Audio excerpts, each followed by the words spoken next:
Que bom que você chegou até aqui. Sinta-se uma pessoa abençoada. Você está assistindo a um capítulo de uma obra de Ellen Goldwhite. Aqui você encontra um vasto conteúdo desta extraordinária e abençoada escritora. Não deixe de conhecer. Diariamente às 8 horas, nós publicamos um novo capítulo. Por isso, não deixe de assinar o canal e ativar o sininho para ser notificado. Ajude a levar esta mensagem a outras pessoas. Compartilhe este vídeo em seus grupos de mensagem, deixe seu comentário e seu like. Gratidão. O desejado de todas as nações. Capítulo 20. Se não virdes sinais e milagres. Este capítulo se baseia em João capítulo 4, versos 43 a 54. Os galileus que voltaram da Páscoa levaram a notícia das maravilhosas obras de Jesus. A maneira por que os dignitários em Jerusalém lhe haviam julgado a ação abria-lhe caminho para a Galiléia. Muitos dentre o povo lamentavam os abusos no templo e a ambição e a arrogância dos sacerdotes. Esperavam que esse homem, que fizera fugir os principais, houvesse de ser o esperado libertador. E agora chegavam notícias que pareciam confirmar suas fagueiras esperanças. Contava-se que o profeta se havia declarado o Messias. O povo de Nazaré, no entanto, não cria nele. Por isso, Jesus não visitou Nazaré em sua passagem para Caná. O Salvador declarara aos discípulos que um profeta não tem honra na sua própria terra. Os homens estimam o caráter segundo aquilo que eles próprios são capazes de apreciar. Os de espírito estreito e mundano julgavam a Cristo por seu humilde nascimento, seu traje modesto e o meio de vida em que labutara. Não eram capazes de apreciar a pureza daquele espírito isento de qualquer mancha de pecado. As novas da volta de Jerusalém a Caná divulgaram-se em breve por toda a Galiléia, levando esperança aos aflitos e sofredores. Em Cafarnaum, as notícias atraíram a atenção de um nobre judeu, oficial ao serviço do rei. Um filho desse régulo estava sofrendo de moléstia aparentemente incurável. Os médicos o haviam desenganado. Ao ouvir o pai falar de Jesus, porém, decidiu rogar-lhe auxílio. A criança estava muito mal e temia-se não viveria até seu regresso. Mas o nobre achou que deveria ir pessoalmente apresentar sua petição. Esperava que a súplica de um pai havia de despertar a compaixão do grande médico. Chegando a Caná, encontrou grande multidão rodeando a Jesus. Coração ansioso, procurou abrir caminho até a presença do Salvador. Ao ver apenas um homem simplesmente vestido, poento e exausto da viagem, vacilou-lhe a fé. Duvidou que esse homem pudesse realizar o que viera pedir-lhe. Obteve, no entanto, uma entrevista com Jesus, expôs-lhe o objetivo de sua presença e rogou ao Salvador que o acompanhasse à casa. Mas Jesus já conhecia essa dor. Antes que o régulo houvesse partido de casa, vira-lhe o Salvador a aflição. Sabia também que o Pai estabelecera em seu espírito condições quanto a crer em Jesus. A menos que sua petição fosse atendida, não o havia de aceitar como o Messias. Enquanto o oficial esperava, nessa agonia de quem se acha suspenso, Jesus disse: Se não virdes sinais e milagres, não crereis. Não obstante todas as provas de que Jesus era o Cristo, o suplicante decidira fazer do deferimento de seu pedido uma condição para nele crer. O Salvador comparava essa incredulidade com a fé singela dos samaritanos que não haviam solicitado nenhum milagre, sinal nenhum. Sua palavra, o sempre presente testemunho de sua divindade, tinha convincente poder que lhes tocara o coração. Jesus doía-se de que seu próprio povo, a quem haviam sido confiados os sagrados oráculos, deixasse de ouvir a voz de Deus a falar-lhes por intermédio de seu filho.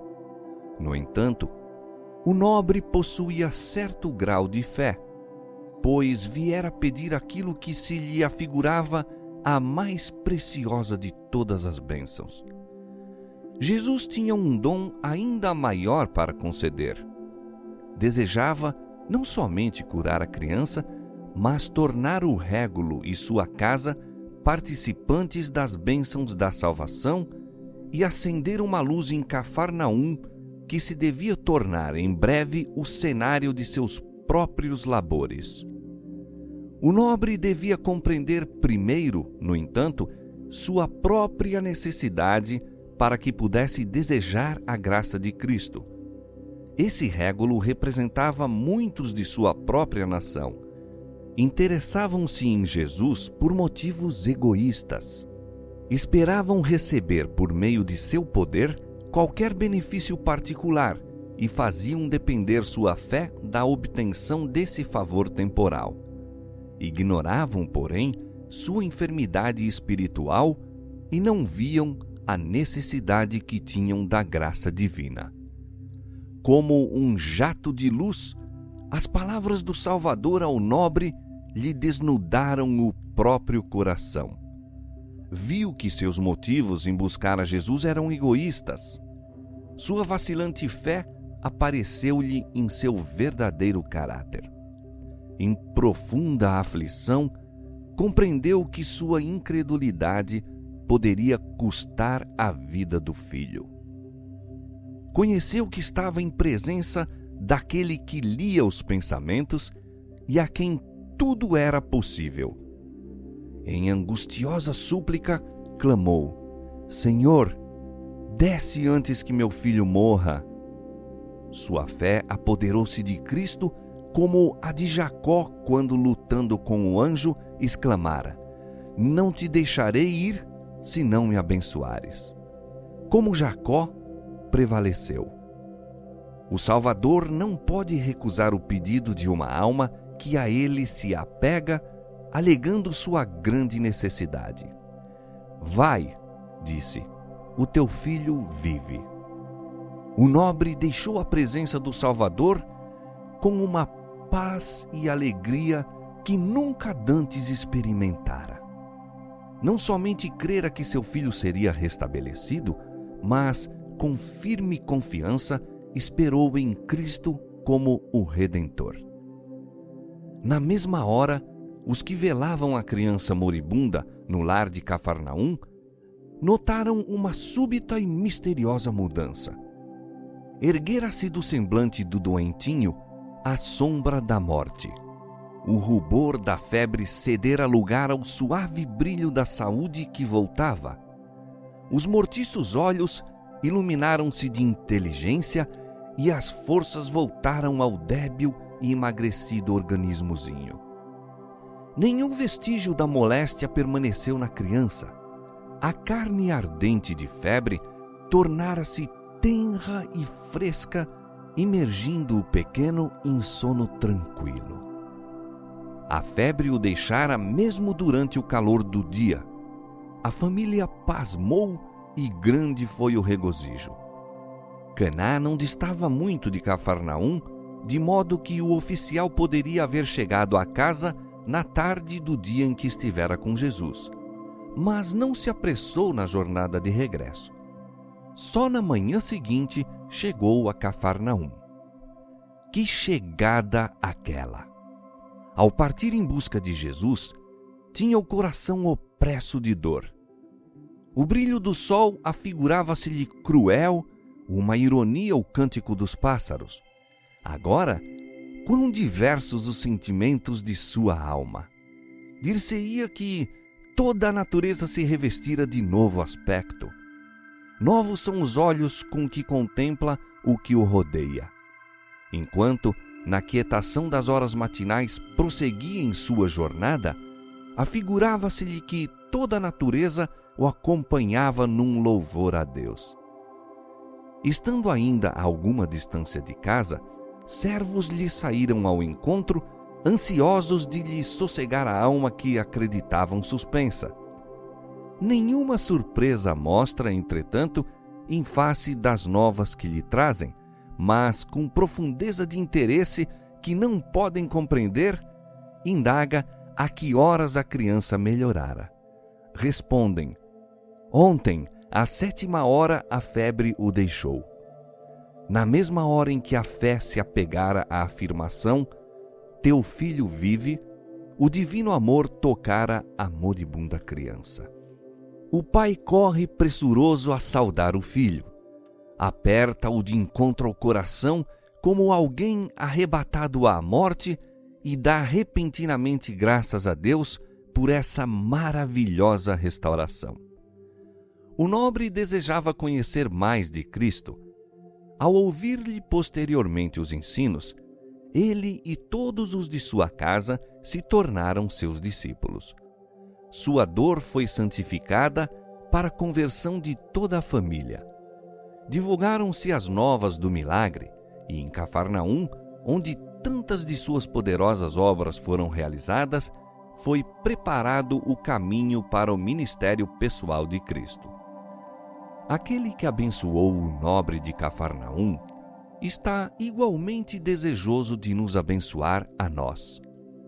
Como o aflito pai, no entanto, somos muitas vezes levados a buscar a Jesus pelo desejo de algum bem terrestre, e da obtenção de nossas petições fazemos depender nossa confiança em seu amor. O Salvador anela dar-nos maiores bênçãos do que lhe pedimos, e retarda o deferimento de nossos pedidos a fim de mostrar-nos o mal que existe em nosso coração e nossa profunda necessidade de sua graça. Deseja que renunciemos ao egoísmo que nos leva a buscá-lo. Confessando nosso desamparo e pungente necessidade, cumpre-nos confiar-nos inteiramente a seu amor. O régulo queria ver atendida a sua oração antes de crer. Teve, porém, de aceitar a palavra de Jesus de que seu pedido era satisfeito e a bênção concedida. Cumpre-nos também a nós aprender esta lição. Não porque vejamos ou sintamos que Deus nos ouve, devemos nós crer. Temos de lhe confiar nas promessas. Quando a Ele nos chegamos com fé, toda súplica penetra o coração de Deus. Tendo pedido suas bênçãos, devemos crer que as recebemos e dar-lhe graças porque as temos recebido. Então, vamos ao cumprimento de nossos deveres, certos de que a bênção terá lugar quando mais dela necessitarmos. Quando houvermos aprendido a assim fazer, saberemos que nossas orações são atendidas. Deus fará por nós muito mais abundantemente além daquilo que pedimos ou pensamos, segundo as riquezas da sua glória e segundo a operação da força do seu poder.